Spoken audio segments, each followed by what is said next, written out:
Indian பாலிட்டிக்கு previous year question paper பார்த்துக்கிட்டு இருக்கோம். சிலபஸ்ன்னு பார்க்குறப்ப இந்திய அரசியலமைப்பு உருவாக்கம், முகவுரை, முக்கிய கூறுகள், பகுதிகள் மற்றும் அட்டவணைகள், தேசிய சின்னங்கள், இதுல இருந்து மட்டுமே 165 வினாக்கள் கேட்டிருக்காங்க. இதுல மொதல் 80 வினாக்கள் நம்ம பார்த்துட்டோம். இந்த வீடியோல அடுத்த 40 வினாக்கள் பார்க்க போறோம். ஸோ வீடியோவை கடைசி வரையும் பாருங்க. இன்னும் நீங்க பாலிட்டி கிளாஸ் 1, 2 பார்க்கலன்னா அதுக்கான பிளேலிஸ்ட் லிங்க்குமே உங்களுக்கு ஃபர்ஸ்ட் கமெண்ட்லேயே இருக்கும். ஸோ செக் பண்ணி பாருங்க. இந்த வீடியோட பாலிட்டியில் மொத்தமாக 120 வினாக்கள் நம்ம பார்த்துருப்போம். ஸோ இந்த வீடியோ கண்டிப்பாக யூஸ்ஃபுல்லாக இருக்கும். மறக்காம ஒரு லைக் பண்ணிடுங்க. இன்னும் நீங்கள் வாட்ஸ்அப், டெலிகிராம் குரூப்பில் ஜாயின் பண்ணிக்கோங்க. அதுக்கான லிங்க்குமே உங்களுக்கு ஃபர்ஸ்ட் கமெண்ட்லேயே இருக்கும். இப்போ கிளாஸ்க்குள்ளே போகலாம். இந்திய அரசியலமைப்பின் 12வது பகுதியானது மத்திய மாநில உறவுகளில் உள்ள எந்த உறவை மட்டும் குறிப்பிடுகிறது? 12வது பகுதியானது மத்திய மாநில உறவுகளில் உள்ள எந்த உறவை மட்டும் குறிப்பிடுகிறது அப்படின்னு கேட்டிருக்காங்க. நிதி உறவுகளை மட்டும். இரு கட்சி முறை உள்ள நாடு. இந்தியா பல கட்சி முறை உள்ள நாடு. அமெரிக்கா இரு கட்சி முறை உள்ள நாடு. பிரான்ஸ் பல கட்சி முறை உள்ள நாடு. இல்லை பிரிட்டிஷ் மற்றும் அமெரிக்கா இது ரெண்டுமே இரு கட்சி முறை உள்ள நாடு தான். அதனால சரியானது எதுன்னு பார்த்தீங்கன்னா டி தான் வரும். அனைவருக்கும் கல்வியை கொடுக்க வேண்டும் என்று இந்திய அரசு முன்னுரிமை கொடுத்தது எந்த வகுப்பிற்கு? 1 முதல் 5 வகுப்பிற்கு. தேசிய கீதம் பாடலின் நேரம் 52 வினாடிகள். இந்தியாவின் தேசிய கீதமான ஜனகணமன பாடலை தோராயமாக பாடி முடிக்க எத்தனை வினாடிகள் எடுத்துக்கொள்ள வேண்டும்னா 52 வினாடிகள். கீழே கொடுக்கப்பட்டவைகளில் எது சரியானது இல்லை அப்படின்னு கேட்டிருக்காங்க. பகுதி 9A நகராட்சியை பற்றி குறிப்பிடுகையில் எது தவறானது அப்படின்னு கேட்டிருக்காங்க. நகராட்சிகளுக்கு மானிய உதவி மாநிலங்களின் தொகுப்பு நிதியத்திலிருந்து கொடுக்கப்படுகிறது. இது சரியானதா? நகராட்சிகளுக்கு என்று தனி ஒரு நிதி ஆணையம் உருவாக்குவதற்கு, இதுதான் தவறானது. நகராட்சிகளுக்கு என்று தனி ஒரு நிதி ஆணையம் உருவாக்குவதற்கு அப்படின்னு சொல்லியிருக்காங்க. இதுதான் தவறானது. பிரான்சில் உள்ள கட்சி முறை இப்பதான் பார்த்தோம். பிரான்சில் உள்ள கட்சி முறை என்னன்னா பல கட்சி முறை. இந்திய அரசியலமைப்பின் 11வது பகுதி எதை பற்றி விவரிக்கிறது? 11வது பகுதி மத்திய மாநில உறவுகளை பற்றி விவரிக்கிறது. இதுக்கான சட்டப்பிரிவுகள் எதுன்னு பார்த்தீங்கன்னா 245 இருந்து 263 வரும். எத்தகைய முறையில் அரசாங்கத்தில் வாக்காளர்கள் மறைமுகமாக பங்கேற்கிறார்கள்? பிரதிநிதித்துவ மக்களாட்சி முறையில தான் வாக்காளர்கள் மறைமுகமாக பங்கேற்கிறார்கள். கீழ்கண்டவற்றில் இந்திய அரசியலமைப்பின் 11வது அட்டவணையில் இல்லாத சரத்து எது? சமூக காடுகள், உடல்நலம் மற்றும் சுகாதாரம், பொது விநியோக முறை, விலங்கு வதைப்படுத்துதலை தடை செய்தல். எது இல்லாதனா விலங்கு வதைப்படுத்துதலை தடை செய்தல். இது எந்த அட்டவணையில் வரும் அப்படின்றத மறக்காம கமெண்ட் பண்ணுங்க. நீதி புனராய்வு கருத்துரு எந்த அரசியலமைப்பிலிருந்து பெறப்பட்டது? நீதி புனராய்வு அமெரிக்க அரசியலமைப்பிலிருந்து எடுக்கப்பட்டது. இந்திய அரசியலமைப்பின் எந்த பகுதியில் மாநில அரசாங்கம் பற்றி விளக்கப்படுகிறது? இது முக்கியமானது. மாநில அரசாங்கம் பற்றி எந்த பகுதியில் விளக்கப்படுதுன்னா பகுதி 6ல். இதுக்கான சட்டப்பிரிவுகள் கேட்டாங்கன்னா சட்டப்பிரிவு 152 இருந்து 237. மாநில அரசாங்கம் பற்றி கூறும் சட்டப்பிரிவு 152 இருந்து 237. அதுக்கான பகுதி பகுதி 6. 42வது அரசமைப்பு திருத்த சட்டம் இந்திய அரசியலமைப்பு சாசனத்தின் முகவுரையில் 3 புதிய சொற்களை சேர்த்தது. பின்வருவனவற்றில் எது தவறானது? 42வது அரசியலமைப்பு திருத்த சட்டத்தின் மூலம் 3 புதிய சொற்கள் முகவுரையில் சேர்த்திருப்பாங்க. அந்த 3 புதிய சொற்கள் என்னன்னு பார்த்தீங்கன்னா சோசலிஸ்ட், அதாவது சமதர்மம், அடுத்து மதச்சார்பற்ற, ஒருமைப்பாடு. இந்த 3 சொற்கள் தான் சேர்த்திருப்பாங்க. மக்களாட்சி உடைய அப்படின்றது அரசியலமைப்பு நடைமுறைக்கு வருவதற்கு முன்னாடியே முகவுரையில் இது இயல்பாகவே இருந்திருக்கும். மக்களாட்சி உடையன்னு 3 சொற்கள்ல சேராது எதுன்னு பார்த்தீங்கன்னா மக்களாட்சி உடைய. இது முன்னாடியே இருந்திருக்கும். அரசியலமைப்பின் எந்த பகுதி ஆட்சி மொழி பற்றி விவரிக்கிறது? பகுதி 17. அரசியலமைப்பின் எந்த பகுதி ஆட்சி மொழி பற்றி விவரிக்கிறது அப்படின்னு கேட்டிருக்காங்க. பகுதி 17 எந்த சட்டப்பிரிவுகள் அப்படின்னு பார்த்தீங்கன்னா 343 இருந்து 351 வரைக்கும். இந்த சட்டப்பிரிவுகள்லாம் மத்திய அரசு, மாநில அரசு மற்றும் நீதிமன்றங்களுக்கான ஆட்சி மொழியை பற்றி விவரிக்கும். இந்தியாவின் தேசிய பாடல் வந்தே மாதரம் பங்கிம் சந்திர சட்டர்ஜியால் எந்த நாவலில் இருந்து எடுக்கப்பட்டது? ஆனந்த மடம் என்ற நாவலில் இருந்து எடுக்கப்பட்டது. பங்கிம் சந்திர சட்டர்ஜியால் எந்த நாவலில் இருந்து வந்தே மாதரம் பாடல் வந்து எடுக்கப்பட்டதுன்னா ஆனந்த மடம் என்ற நாவலில் இருந்து எடுக்கப்பட்டிருக்கும். பின்வரும் அட்டவணைகளில் மொழிகள் பற்றிய அட்டவணை. 8வது அட்டவணை. மொழிகள் பற்றிய அட்டவணை வந்து 8வது அட்டவணை. ஆரம்பத்தில் வந்து எத்தனை மொழிகள் இருந்தது அப்படின்னு கேட்டாங்கன்னா 14 மொழிகள். இப்போ எவ்வளவு இருக்குன்னா 22 மொழிகள். இந்தியாவின் தேசிய கொடியை பின்வருவனவற்றில் யார் வடிவமைத்தது? தேசிய கொடியை வடிவமைத்தது யார் அப்படின்னு கேட்டிருக்காங்க. பிங்காலி வெங்கையா. இவர் எந்த மாநிலத்தை சேர்ந்தவர் அப்படின்னு கேட்டாங்கன்னா ஆந்திர பிரதேசம் மாநிலத்தை சேர்ந்தவர். மாநிலங்களில் ஒன்றியம் தொடரில் இடம்பெற்றுள்ள ஒன்றியம் என்ற சொல் எந்த நாட்டின் அரசியலமைப்பில் இருந்து பெறப்பட்டது? ஒன்றியம் என்ற சொல் வந்து எந்த நாட்டின் அரசியலமைப்பில் இருந்து பெறப்பட்டது அப்படின்னு கேட்டிருக்காங்க. கன்னட நாட்டின் அரசியலமைப்பில் இருந்து பெறப்பட்டது. வந்தே மாதரம் என்ற பாடலை சமஸ்கிருதத்தில் இயற்றியவர். வந்தே மாதரம் பாடலை வந்து சமஸ்கிருதத்தில் இயற்றியவர் வந்து பங்கிம் சந்திர சட்டர்ஜி. இவர் முதலா 1896 கல்கத்தாவில் நடந்த காங்கிரஸ் மாநாட்டில் வந்து இந்த பாடலை வந்து பாடியிருப்பாரு. பின்வருவனவற்றை பொறுத்துக. இந்தியாவின் தேசிய நீர்வாழ் விலங்கு வந்து டால்பின் தான், கங்கை நதி டால்பின். அப்படியே ஸ்ட்ரைட்டாகவே இருக்கு. ஜப்பானின் தேசிய மலர் வந்து செரி மலர்ச்சி, ஸ்ட்ரைட்டாகவே இருக்கு. அமெரிக்காவின் தேசிய பறவை வந்து வழுக்கை கழுகு. அடுத்து சீனாவின் தேசிய மலர் வந்து பியோனி. எல்லாமே நேராகவே இருக்கு. ஆப்ஷன் வந்து ஏ. 1 2 3 4 இதுதான் சரியானது. அரசியலமைப்பு முகவுரையில் மதச்சார்பின்மை மற்றும் சமதர்மம் என்ற சொற்களை அறிமுகப்படுத்திய அரசியலமைப்பு திருத்த சட்டம் 42வது திருத்த சட்டம் 1976. அப்போதைய பிரதமராக இருந்தது யாருன்னா இந்திரா காந்தி. இவங்களோட தலைமையில் வந்து 42வது திருத்த சட்டத்தின் மூலம் இந்த 3 சொற்களை வந்து சேர்த்திருப்பாங்க. மதச்சார்பின்மை, சமதர்மம், ஒருமைப்பாடு அப்படின்ற சொற்களை எந்த சட்ட திருத்தத்தின் மூலம் சேர்த்திருப்பாங்கன்னா 42வது திருத்தத்தின் மூலம் சேர்த்திருப்பாங்க. இதை வந்து குறு அல்லது சிறு அரசியலமைப்பு அப்படின்னு சொல்லுவாங்க. இந்தியாவின் தேசிய நாட்காட்டி சகவருட நாட்காட்டி. இந்தியாவின் தேசிய நாட்காட்டி எதுனா சகவருட நாட்காட்டி. அடுத்தது கூற்று காரணம் கொடுத்திருக்காங்க. இந்திய அரசமைப்பு விதி 312 அகில இந்திய பணிகள் தொடர்பானதாகும். கூற்று வந்து சரிதான். மத்திய மாநில அரசுகளுக்கு பொதுவான அகில இந்திய பணி வந்து அதாவது IAS, IPS, IFS இது எல்லாமே உருவாக்கவும் நிர்வகிக்கவும் அதிகாரம் அளிக்கிறதுக்கான சட்டப்பிரிவு தான் சட்டப்பிரிவு 312. இந்த கூற்று வந்து சரியானதா. அதுக்கான காரணம் என்ன சொல்றாங்கன்னு பாருங்க. ஒரே சீரான தன்மையுடைய அதிகார வர்க்கம் இருக்க வேண்டும் என மாநிலங்கள் விரும்பின. இந்த கூற்றுக்கான காரணம் வந்து இது கிடையாது. இதில் என்ன சொல்றாங்கன்னு பாருங்க. ஒரே சீரான தன்மையுடைய அதிகார வர்க்கம் இருக்க வேண்டும் என மாநிலங்கள் விரும்பின அப்படின்னு வேறு ஒரு வாக்கியம் கொடுத்திருக்காங்க. இங்க மேல என்ன கொடுத்திருக்காங்க? இந்திய அரசமைப்பு விதி 312 அகில இந்திய பணிகள் தொடர்பானதாகும் அப்படின்னு சொல்லியிருக்காங்க. இப்ப கூற்று சரியானதுதான், ஆனா காரணம் வந்து தவறானது.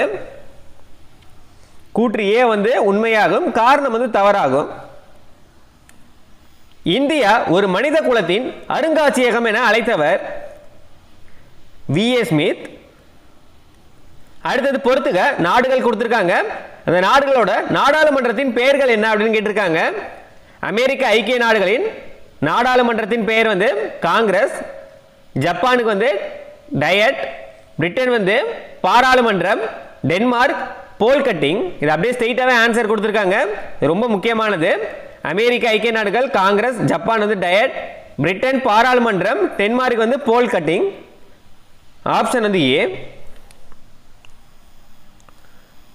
அரசமைப்பு நிர்ணய சபையின் பணிகளை பற்றிய பின்வரும் நிகழ்வுகளை காலவரிசைப்படி ஒழுங்குபடுத்துக.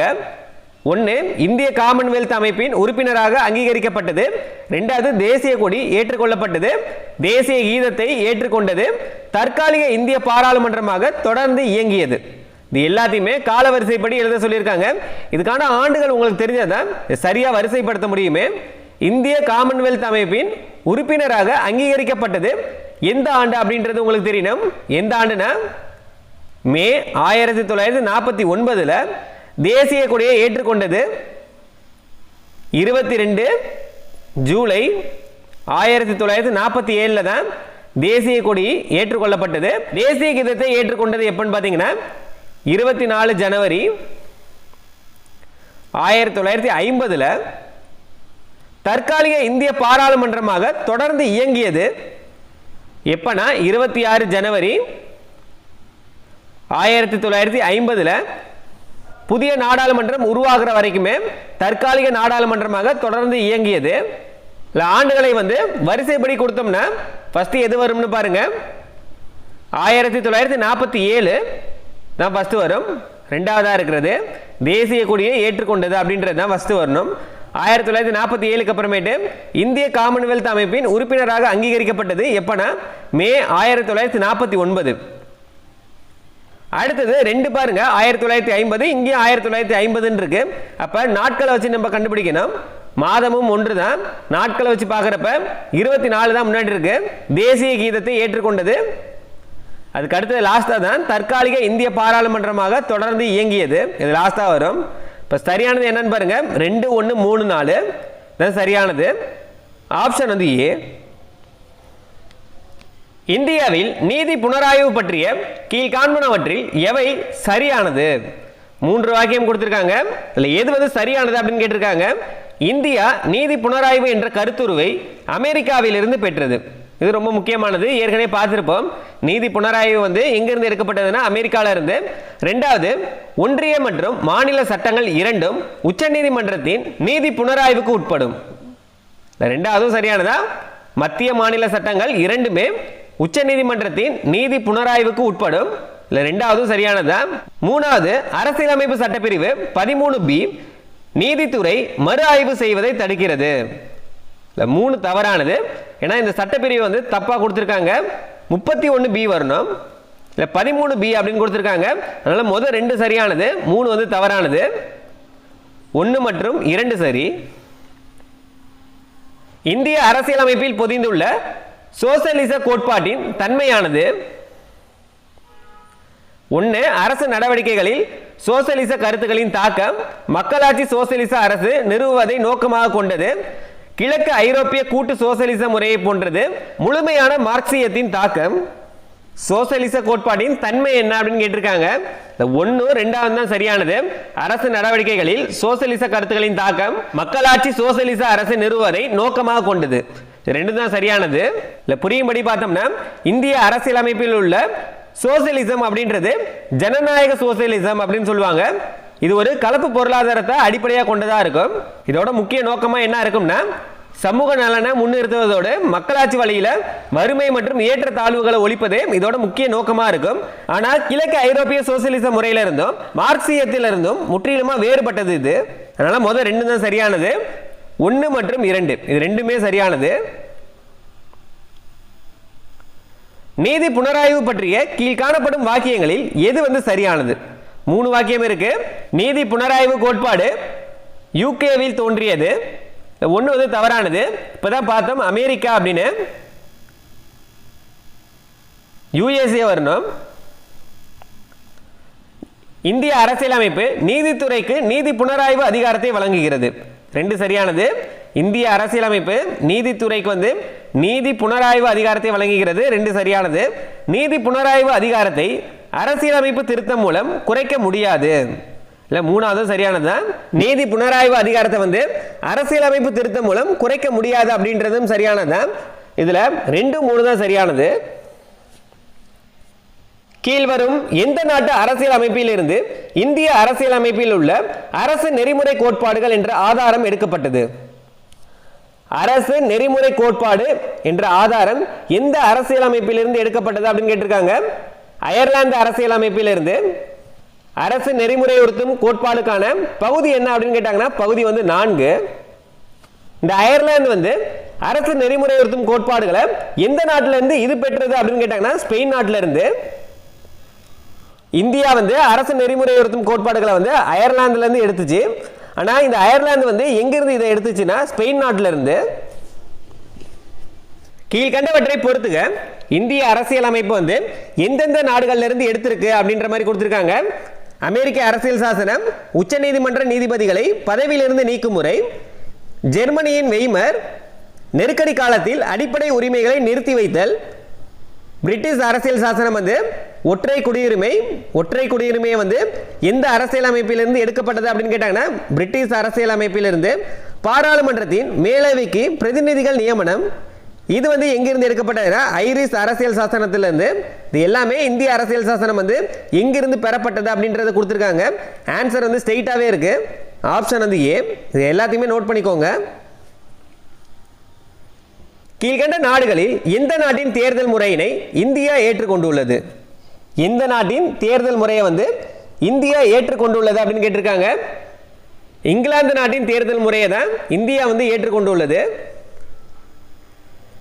கீழ்கண்ட எந்த நாட்டு அரசியலமைப்புடன் இந்திய அரசியலமைப்பின் முகவுரை பெரும்பகுதி ஒத்துள்ளது அப்படின்னு கேட்டிருக்காங்க.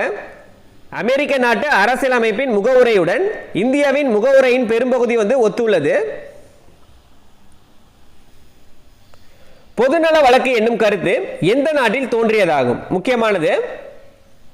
பொதுநல வழக்கு என்னும் கருத்து எந்த நாட்டில் தோன்றியதுன்னா அமெரிக்க ஐக்கிய நாட்டில். இந்த சட்ட கருத்துரு யாரால் இந்தியாவில் பிரபலப்படுத்தப்பட்டது அப்படின்னு கேட்பாங்க. நீதி அரசர் PN பகவதி, அடுத்தது VR கிருஷ்ணய்யர். இவங்க ரெண்டு பேரால இந்தியாவில் இந்த கருத்துரு பிரபலப்படுத்தப்பட்டது.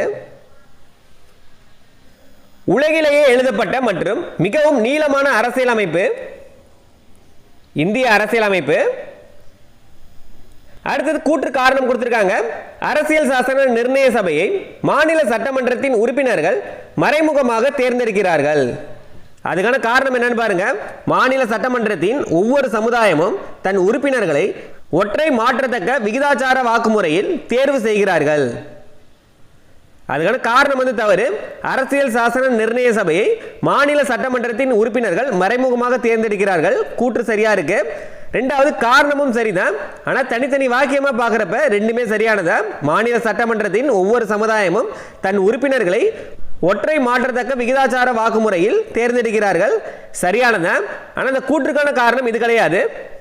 ஏன்னு பார்த்தீங்கன்னா மறைமுக தேர்தல் மூலம் இது தேர்ந்தெடுக்கப்பட்டாலும் அமைச்சரவை தூதுக்குழுவின் திட்டம் தான் இதுக்கு அடிப்படை காரணமாக இருந்திருக்கும். இதில் அதை பற்றி கொடுக்கல.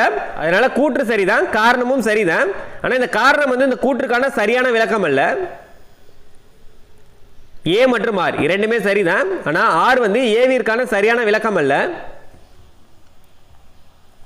பின்வருவனவற்றுள் எது இந்திய கடற்படையின் புதிய அடையாள சின்னமாக நிஷானில் காணப்படவில்லை? பின்வருவனவற்றில் எது இந்திய கடற்படையின் புதிய அடையாள சின்னமாக நிஷானில் காணப்படவில்லை அப்படின்னு சொல்றாங்க. எது காணப்படலைன்னா புனித ஜார்ஜ் சிலுவை. யார் இதை நீக்கி இருப்பாங்கன்னா 2001 இருந்து 2004 வரையும் ஆட்சி புரிந்த வாஜ்பாய் அரசு தான் இதை நீக்கி இருப்பாங்க. திருப்பி 2004 காங்கிரஸ் இதை திருப்பி கொண்டு வந்திருப்பாங்க.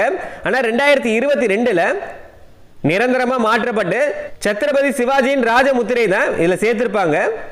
அடையாள சின்னமா சத்ரபதி சிவாஜியின் ராஜமுத்திரை தான் இதுல சேர்த்திருப்பாங்க. அதனால நீக்கப்பட்டது எதுன்னு பாத்தீங்கன்னா புனித ஜார்ஜ் சிலுவை. இந்தியா மதச்சார்பற்ற நாடு என கூறுவதற்கு எது முக்கிய காரணம்?